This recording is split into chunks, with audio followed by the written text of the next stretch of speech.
सबसे पहले ये सारा डेटा आपको क्वेश्चन में दिया हुआ है और इंट्रिंसिक वैल्यू का आंसर भी दिया हुआ है। हमको निकालना है फेयर वैल्यू। तो सबसे पहले मैं फेयर वैल्यू की फॉर्मूला लगा देता हूं।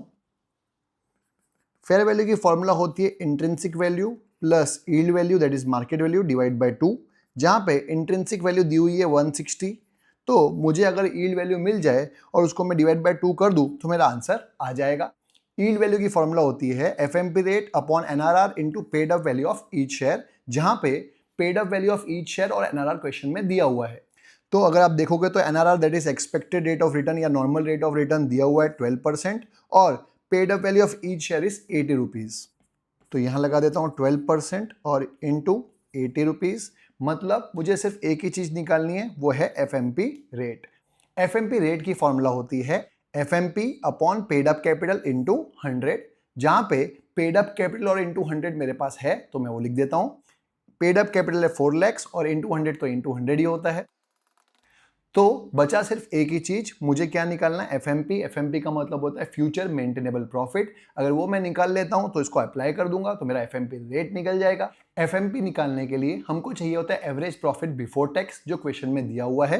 प्रॉफिट बिफोर टैक्स दिया हुआ है 2,78,000 और टैक्स का परसेंटेज है 50%।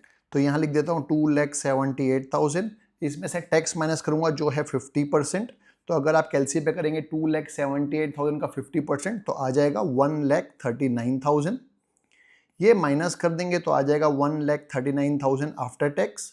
इसमें से रिजर्व्स में कुछ बोला हो तो ट्रांसफर करते हैं, देखते हैं क्वेश्चन में कुछ बोला है कि नहीं बोला।